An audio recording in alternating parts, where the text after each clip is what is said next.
இந்த தூதர்கள் சொல்ல சொல்ல பிசாசு கடுப்பா இருக்கு. நான் இந்த பூமியில ஆளுகை செய்யறேன், இருக்கிற மனிதர்களெல்லாம் என் கண்ட்ரோல்ல வச்சுக்கிட்டேன், யாரும் தேவனை துதிக்காதபடி பாவத்திலே வைத்திருக்கிறேன். ஆனா இந்த தேவ தூதன் சொல்றான், என்னன்னு சொல்றான்? பூமி அனைத்து அவருக்குன்னு. எப்படி சொல்லலாம்? இதெல்லாம் என் கண்ட்ரோல்ல இருக்கு. இந்த ஆடு மாடு பாம்பெல்லாம் மனுஷனுக்கு அடிமையா வைத்திருந்தேன், யாரு? தேவன். ஆனா பிசாசு வந்து என்ன பண்றான்? அந்த மிருகங்களுக்கு மனிதனை அடிமையா ஆக்கி விட்டார். யார கடவுள்னு படிக்கிறாங்க? பாம்பு, யானை, குரங்கு, இருக்கிற எல்லா பல்லி, எலி, இதெல்லாம் கடவுளை பாதிக்கும்படியாக. ஆனா தேவன் இவைகள் எல்லாம் மனிதனுக்கு அடிமையா வைத்தார். ஏன் இவர்களை கடவுளா படைக்கணும், வணங்கணும் பிசாசு நினைக்கிறான்னா? மனுஷன் எப்பொழுதும் அடிமையா இருக்கணும். அல்லேலூயா. ஏன்னா அவருடைய சாயல். தூதனுக்கு அந்த இவ்வளவு கூட இருந்த அந்த கபிரியேல் தூதன் கூட இருந்தவன் தான் யாரு? லூசிபர். எல்லாம் ஒன்னா இருந்தவன், தேவனுக்கு ரொம்ப பிரியமா இருந்தவன் தான். இன்னைக்கு இந்த மனிதர்களை மட்டும் விசேஷமா தேவன் படைச்சிட்டார். அது உனக்கு கொஞ்சம் கடுப்பாயிடுச்சு. தேவ தூதர்களுக்கு சேட்டைகளும் ரெக்கைகளும் வச்சு படைச்சிட்டு மனுஷனை மட்டும் அவர் சாயில, தம்முடைய சாயில படைச்சிடும் போது அவனுக்கு கடுப்பாயிடுச்சு. ஒரு சமயம் இவங்க எல்லாம் வல்லமையா எழும்பிடுவாங்களோ, நமக்கு ராஜ்யம் கிடைக்காதோ, நமக்கு அநேக நினைப்பு. இதனாலே மனிதர்கள் தேவனை துதிக்காதபடி, தேவன் மனிதன் மத்தியில் அன்பு வைக்காதபடி, மனிதனை தேவனுக்கு விரோதமா பாவம் செய்து கொண்டு அவனை என்ன பண்ணி டுஷ் பண்ணிக்கொண்டே.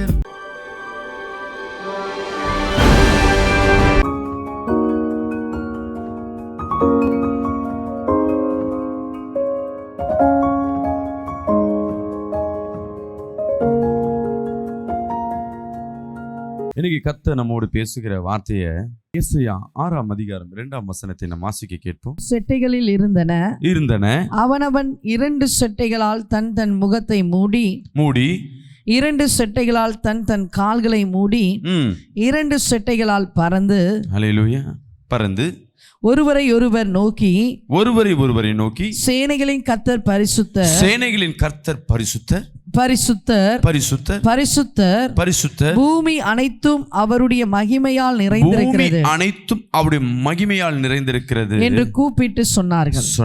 அல்லேலூயா.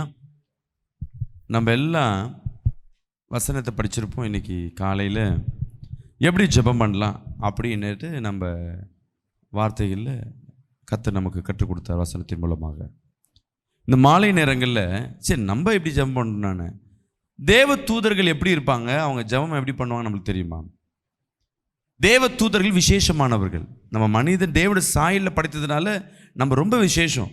ஆனால் என்னன்னா, நம்ம ஒரு விசேஷம் என்னன்னா, அவர்கள் தேவனோடு எப்பொழுது இருக்காங்க, நம்ம தேவனை விட்டு பிரிந்திருக்கிறோம், அவ்வளோதான். அடிக்கடி நம்ம என்ன பண்ணுறோம், தேவனிடத்தில் போய் சபைக்கு வரும்போது அவரை பார்க்குறோம். ஆனால் தேவ தூதர்கள் அப்படி அல்ல, 24 மணி நேரமும் தேவனோடு கூட இருக்கிறாங்க. ராமேன் சொல்லுவோமே, என்ன வித்தியாசம்?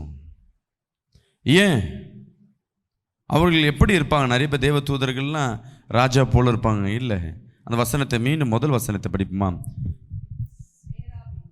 சேராபீன்கள் அவருக்கு மேலாக நின்றார்கள். அல்லேலூயா. ஒவ்வொரு தேவ தூதனுக்கும் ஒரு விதமான பேர் உண்டு.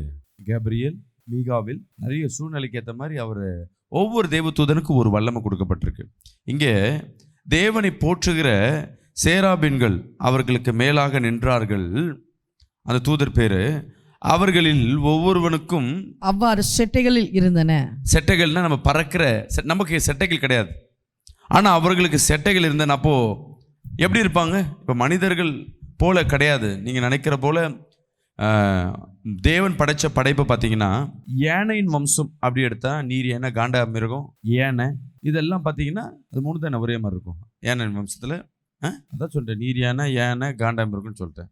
இது இல்லாமல் வேற எதாவது இருக்கா? பாம்பின் வம்சம்னு பார்த்தீங்கன்னா பாம்பு, நாகப்பாம்பு, நல்ல பாம்பு, வெரைட்டி, மலைப்பாம்பு, சைஸில் பெருசா, நல்ல பாம்பு, சிறு பாம்பு, புழு வகையெல்லாம் எதில் சேரும்? ஊரா, இதெல்லாம் பாம்பு ஊருன்னு பாரு, பிராணியில் போய் சேரும். ஆடு வகையெல்லாம் எதில் சேரும்? செம்மறி ஆடு, வெள்ளாடு, வேற மான், இவைகள் எல்லாம் மான் வகை எவ்வளோ இருக்கும், இதெல்லாம் ஆடின் வகையில் சேரும். குதிரை வகையில் என்னென்ன சேரும்? குதிரை, பரி குதிரைன்னு ஒன்று இருக்கு, கழுதை, இதெல்லாம் குதிரையின் வகைகள். வேற என்ன? கோழியின் வகைகள் சொல்லுங்களேன். கோழி, சேவல், வான்கோழி, நம்ம பேர் வச்சிருப்போம், ஆனால் அதுக்கு நிறைய பேர் உண்டு.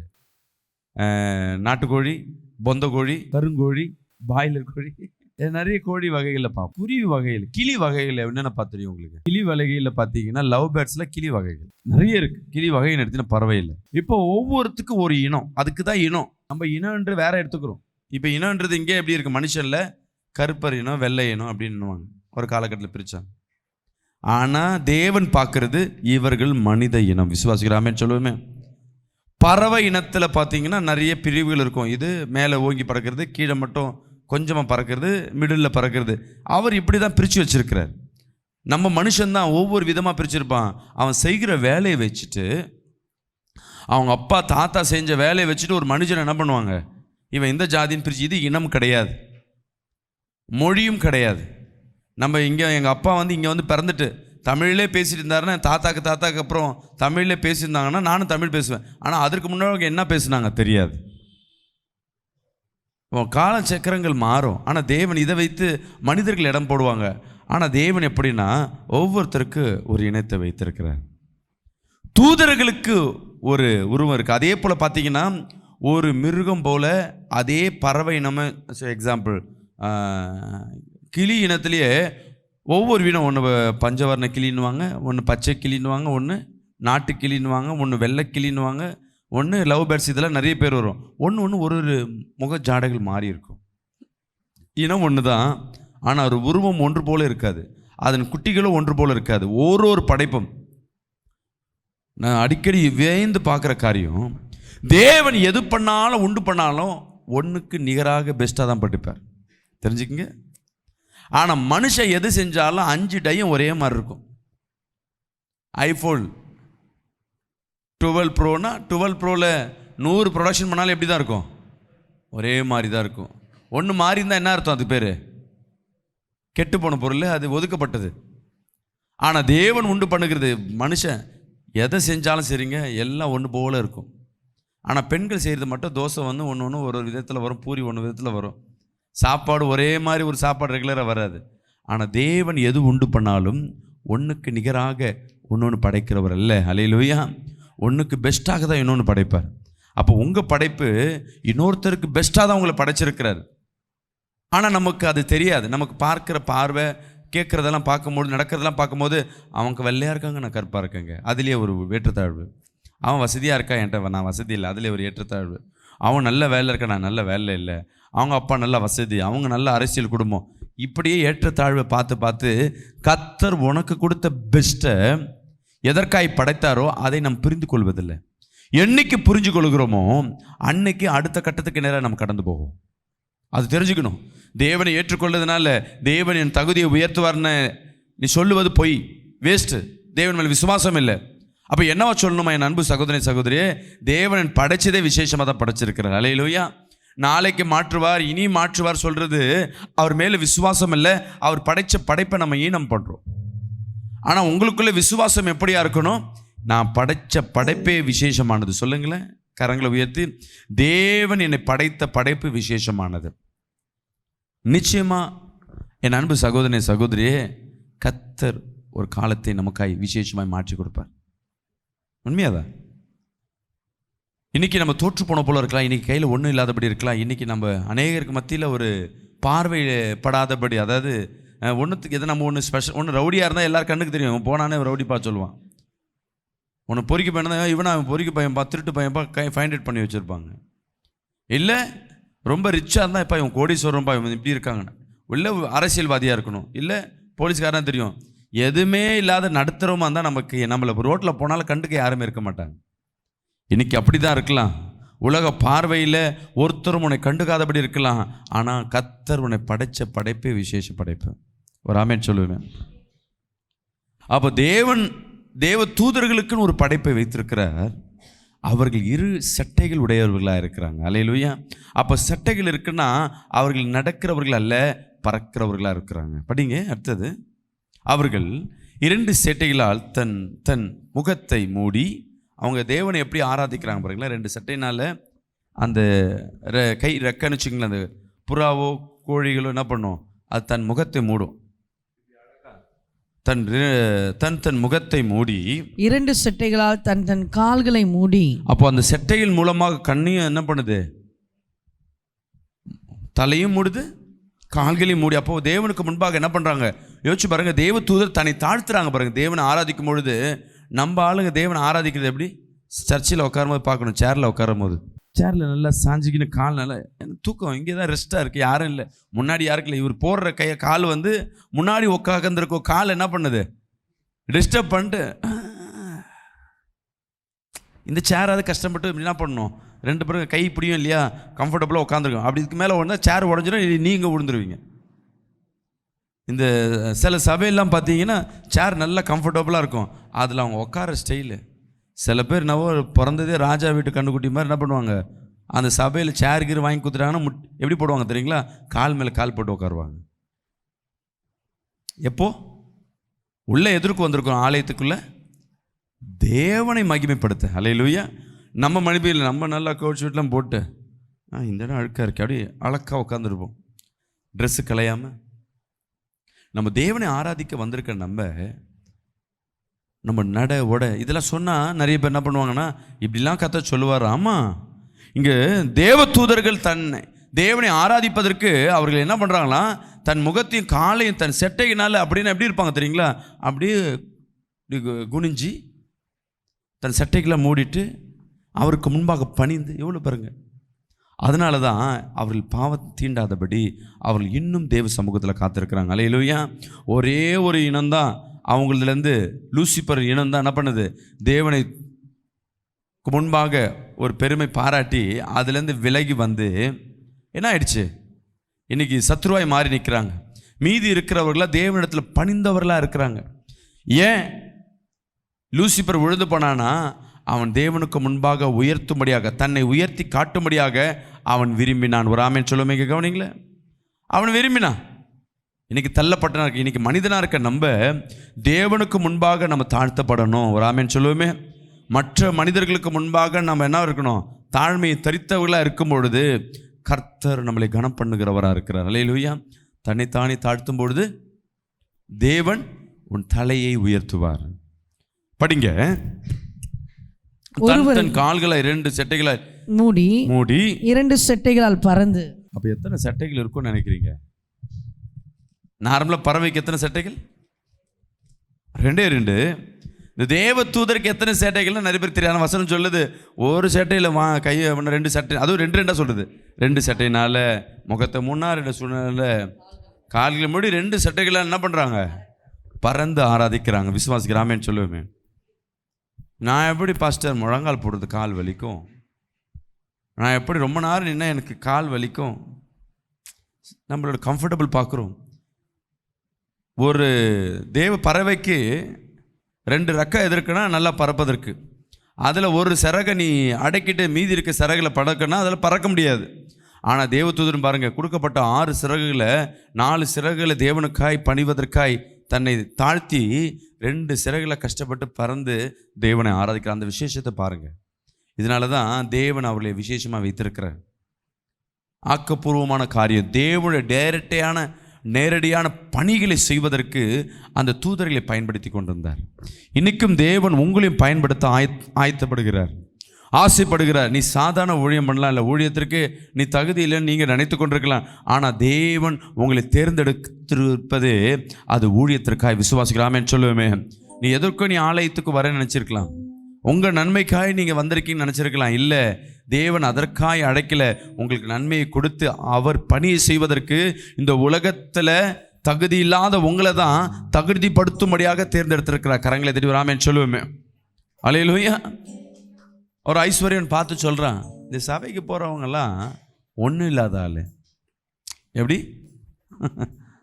சொல்கிற, ஒன்றும் இல்லாதவங்க வழி இல்லாதவங்க தான் போயிட்டு அல்லேலூயா சொல்லியிருக்காங்கன்னு ஒரு ஐஸ்வர்யன் சொல்லியிருந்தான். நான் அவர்கிட்ட சொன்னேன், ஐஸ்வர்யன்னா எனக்கு தெரிஞ்ச ஒருத்தர் நல்ல கோடீஸ்வரர். நான் சொன்னேன், ஆமாம் தகுதி இல்லை, ஒன்றுத்துக்கு இல்லை, அவன் தான் ஆலயத்துக்கு போகிறான். ஏன்னா நீ உலகத்தில் உன்னை தகுதிப்படுத்துவதற்கு உன் பணத்தை வைத்து உனக்குள்ளே கொஞ்சம் இருக்க திறமை வைத்து நீ வளர்ற. ஆனால் என் கடவுள் அப்படி இல்லை, தகுதி இல்லாத தேர்ந்தெடுத்து உன்னை போல தகுதி உள்ளவனாக இருக்க பற்றியா உன்னை வெக்கப்படுத்தும்படியா அவர்களை பயன்படுத்துவார். அல்லேலூயா. விசுவாசிராமே சொல்லுவேமே. ஒருவன் தோற்று போனது எப்போ நொந்து போவானா, தனக்கு முன்பாக இருக்கிற எதிரி வல்லவனாக இருந்தானா தோற்று போனவன் தைரியமாக என்ன பண்ணுவான், தோற்று போனதில் ஒரு சந்தோஷப்படுவான். நான் இவர்கிட்ட தான் தோற்று போனேன்னு. ஆனால் தோற்று போனவன் ஒன்றுத்துக்கே உதவாத ஆளுக்கிட்ட தோற்று போனான்னா அந்த தோற்று போனவன் இருதயம் அவன் வாழ்நாளில் இந்த மாதிரி அவன் இருதயம் என்ன பண்ணியிருக்காது, நொந்து போயிருக்காது. அப்போ தேவன் என்ன பண்ணுவார்னா உங்களை தான் தேர்ந்தெடுப்பார். என் அன்பு சகோதரி சகோதரி, ராஜாக்களை வெட்கப்படுத்த, ராஜாக்களுக்கு முன்பாக ஒரு பந்தி ஆயத்தப்படுத்த என் தேவனாகிய கர்த்தரை தேர்ந்தெடுப்பார். இங்கே 2 லைனில் அந்த தூதர்கள் தன் சேட்டைகள்னால் என்ன பண்ணுறாங்க, தேவனை ஆராதிக்க அவங்க பழகி கொள்ளுகிறாங்க. அப்புறம் படிங்க, ஒருவரை ஒருவர் நோக்கி சேனைகளின் கர்த்தர் பரிசுத்தர். ஆமென். இப்போ கர்த்தர் எப்படி தொழுது கொண்டாங்க பாருங்க. இங்கே வைப்பா, இவர் தான் ஒரு தூதர். சட்டைகள் இப்படி வச்சுக்கோ, குனிஞ்சிக்கோ, காலை மறைச்சிக்கோ, இதுக்கு மேலே மறைக்க முடியாது. இதுதான் தூதர். நானும் ஒரு தூதர். இப்போ நம்ம யாரை ஆராதிக்கணும்? தேவனை ஆராதிக்கணும். தேவனை பார்த்து நான் ஆராதிக்கணும். ஆனால் தேவனுக்கு முன்பாக அவரை பார்த்து ஆராதிப்பதே ஒரு கனவீனமாக நினைக்கிறாங்க. இந்த போதுண்டா, இது ஒரு கிராமத்துலாம் பார்த்தீங்கன்னா பெரியவங்க ஒரு பெரிய நாட்டாமலாம் வந்தால் சாதா அந்த விவசாயி தொழிலாளி முகத்தை பார்த்து பேச மாட்டாங்க. ஐயா கவனிச்சிருக்கீங்களா? முகத்தை பார்த்து பேச மாட்டாங்க. அவர் முகத்தை பார்த்தாவே அதை பார்க்குறதே மரியாதை குறைச்சிடுவாங்க. அது மாதிரி பேசும்பொழுது வாய் இப்படி கையை வச்சுட்டு இப்படி பேசுவாங்க. பார்த்துருக்கீங்களா? ஷோல்டரில் இருக்க துணி எடுத்து இடுப்பில் கட்டிட்டு ஐயான்னுவாங்க. ஏன் இப்படி கை வச்சு பேசுகிறாங்க? நம்ம வாயிலேருந்து வருகிற காற்றோ ஒரு தண்ணீரை கூட அவர் மேலே என்ன பண்ணக்கூடாது, படக்கூடாது. அப்படி பத்திரமா அவங்களுக்கு மரியாதை கொடுப்பாங்க. இங்கே தேவதூதன் என்ன பண்ணுறான், இவ்வளோ காரியங்களை பண்ணிவிட்டு அவரை பார்த்து ஆராதிக்கும் போது 2 பேரையும் பார்த்துக்கிட்டு நம்ம 2 பேரும் சேர்ந்து தேவனை ஆராதிப்போம்னு சொல்லிட்டு ஒருவர் தேவனை ஆராதிப்பதுக்கு முந்திக் கொள்கிறாங்க. பார்த்துட்டு ஆண்டவரை ஆராதிப்போமா. நம்ம என்ன பண்ணுறோம், ஆராதிப்பதற்கு கண்ணை மூடி ஆராதிங்கம்மா, கண்ணை கொட்டை திறந்து எல்லாம் கண்ணை மூடி ஜெபம் பண்ணுவாங்க. நம்ம மட்டும் என்ன பண்ணுவோம், கட்டை திரும்பி பார்த்துன்னு போம். நான் பார்த்தோன்னு டக்குன்னு கண்ணை முடிப்பாங்க. அப்போ நீ ஆராதிக்க வரல, வேடிக்கை பார்க்க வர. அப்படிதானம்மா? தேவனை பார்த்து எல்லாம் வானத்தை உயர்த்தி கொண்டு கையை தூக்கி உயர்த்துக்கு ஜெபம் பண்ணுங்க. முதல் எடுத்தோன்னு கை 2 கை வந்துடும், அப்புறம் அரை கை, அப்புறம் கால் கை, அப்புறம் இப்படி வந்துடும். எவ்வளோ நேரம் தான் அடுத்து என்ன வேணும்னா, எவ்வளோ நேரம் தான் இந்த பாசிட்டிவ் இவ்வளோ நேரம் பண்ண சொல்லுவார். உங்கள் என்ன அடுத்து ரொம்ப நேரம் இன்னைக்குன்னா ரொம்ப நேரம் நிற்க வச்சு பாட வச்சிட்டாரு. உங்களை பாட வைக்கல, உங்களை தேவனை ஆராதிக்க பழக்கப்படுத்தி கொண்டிருக்கோம். அல்லேலூயா. நீங்களும் நானும் சேர்ந்து தேவனை ஆராதிக்கிறோம். இப்போ சபையில் நீங்கள் இங்கே எங்களை பார்த்து, நாங்கள் உங்களை பார்த்து ஆராதிக்கிறது தான் அங்கே சபையில் அங்கே தேவதூதர்கள் செய்து கொண்டிருக்காங்க. விசுவாசிக்கிறாமேன்னு சொல்லுவோமே.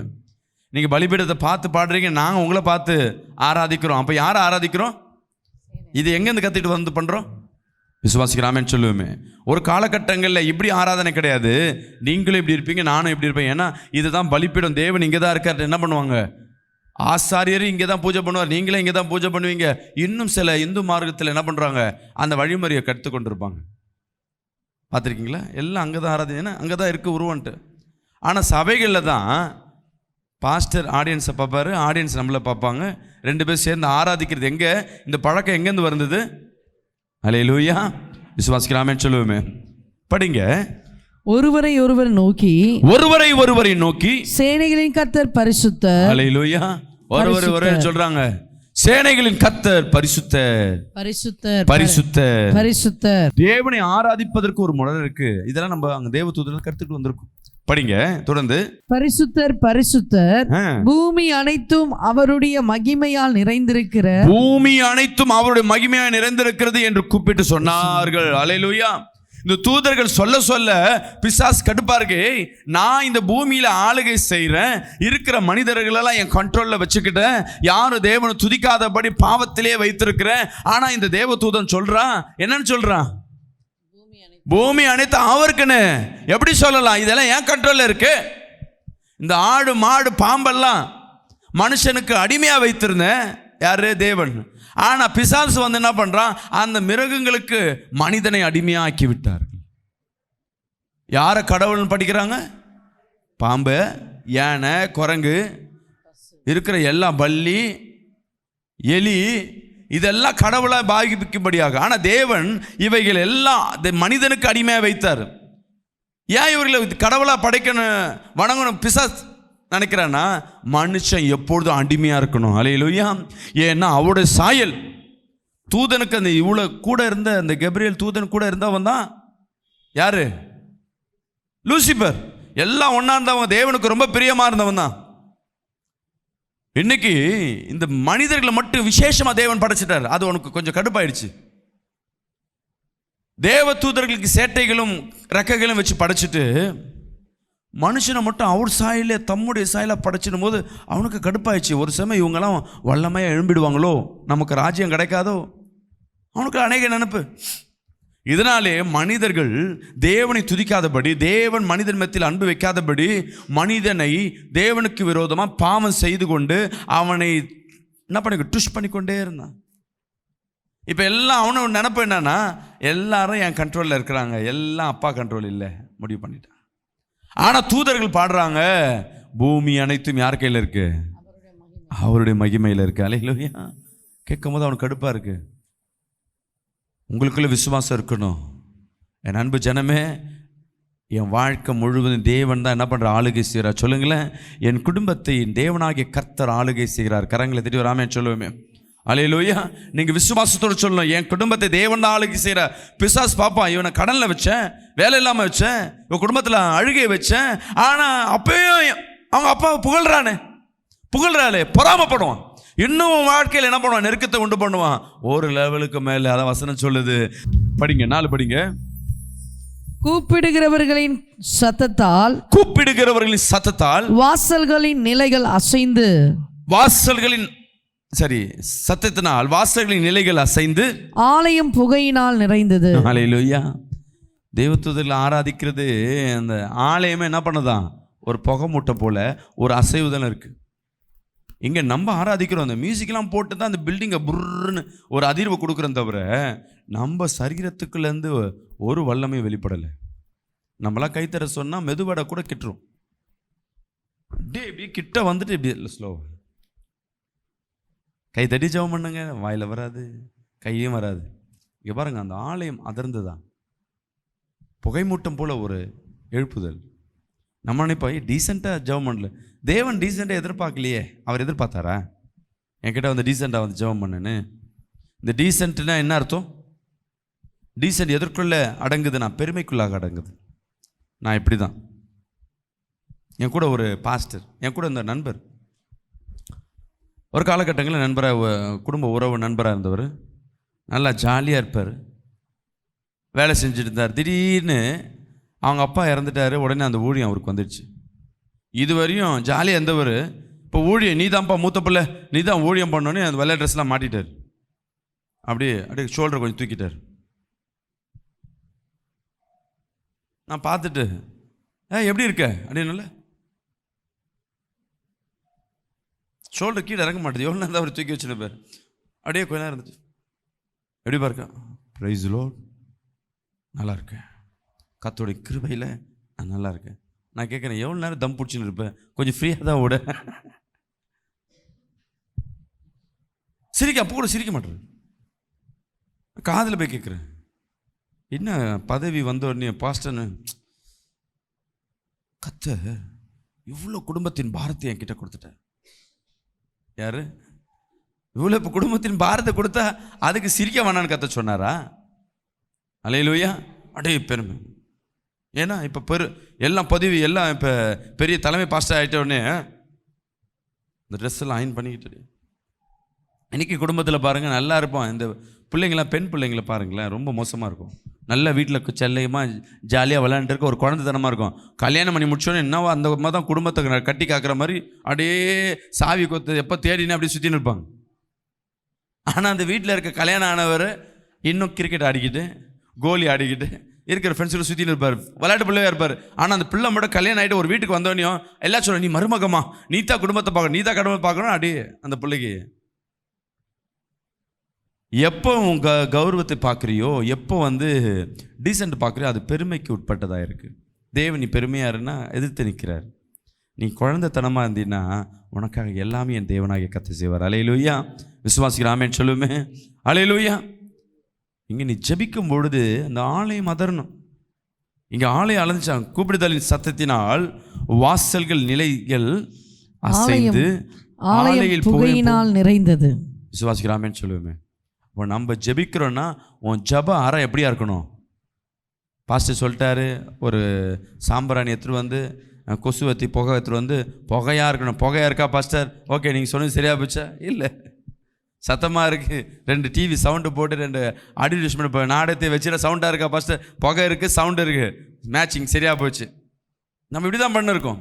ஆலயத்துலேயும் அப்படி தான் இருக்கும். புகை இன்றைக்கி புகை லைட்டிங்லாம் கொடுத்தாச்சு, மியூசிக் எல்லாம் போட்டாச்சு. ஆனால் துதிக்க வேண்டிங்க துதிக்கல. ரோபோட்டு மிஷின் மட்டும் என்ன பண்ணி கொடுத்து டம்மு அவனும் அடித்து காசு எக்ஸ்ட்ரா கொடுப்பாங்கன்னு சேர்ந்து செம்மாட்டே அடிச்சு வெளியே போகிறவங்களுக்கு கடுப்பாக இருக்கும், என்னடா பண்ணுகிறாங்க. ஆனால் நீங்கள் பாடுற பாடல் தேவனுக்கு பிரியமாக இருக்கு. ஹல்லேலூயா. நீ தேவனை ஆராதித்து பாரு. தூதர்கள் காட்டிலும் நீங்கள் மேலானவர்கள். விசுவாசிராமன் சொல்லுவேன். தூதர்களுக்கு கொடுக்காத ஸ்தானத்தை என் தேவனாகிய கர்த்தர் உனக்காய் கொடுத்திருக்கிறார். கரங்களை தட்டி விசேஷமாக ராமன் சொல்லுவோமே. ஹல்லேலூயா. தேவன் படைத்தாருங்க, தூதர்களுக்கு வல்லமை கொடுத்து தூதர்கள் மூலமாய் படைத்திருக்கலாம், என்ன எக்ஸெட்ரா எக்ஸெட்ரா. ஆனால் படைத்ததுக்கு பேர் வச்சது மனிதன். விசுவாசிக்கிறாமேன்னு சொல்லுவேமே. அப்போ யார் பெரியவர்?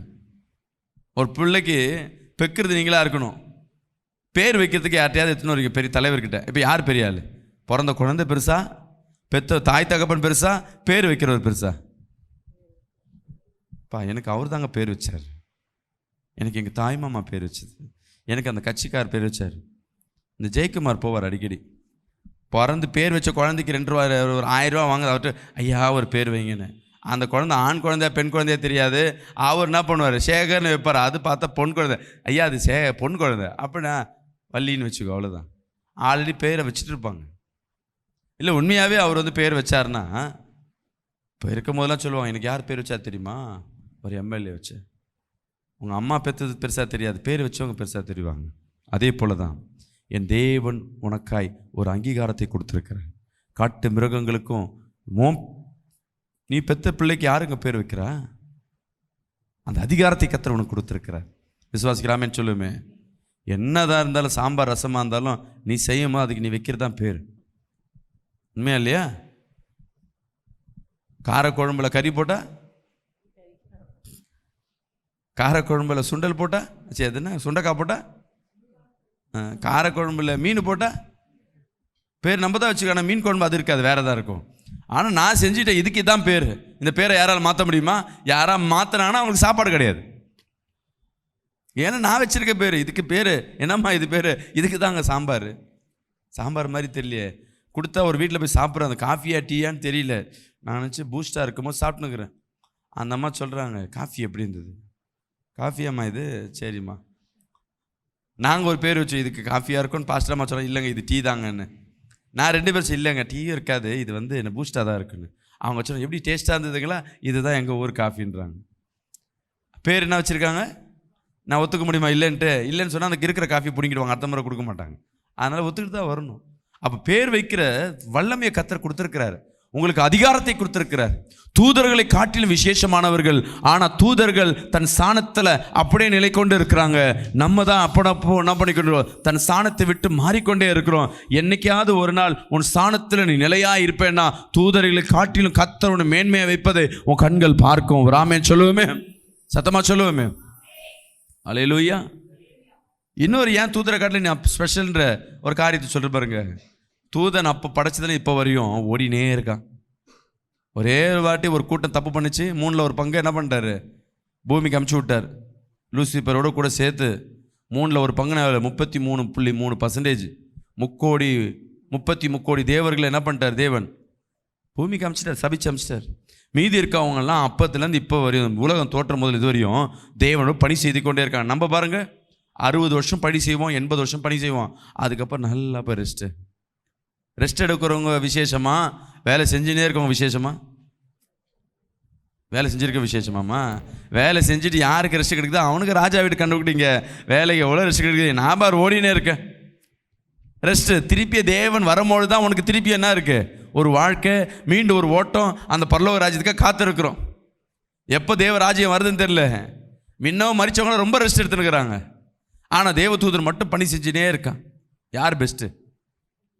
நம்ம ரெஸ்ட் எடுக்கிற நம்ம தான். அப்போ யார் விசேஷமானால அதை புரிஞ்சுக்கணும் நம்ம. அப்போ தேவ தூதர்களை காட்டில் ஒன்று விசேஷமாக படைத்திருக்கிறார்.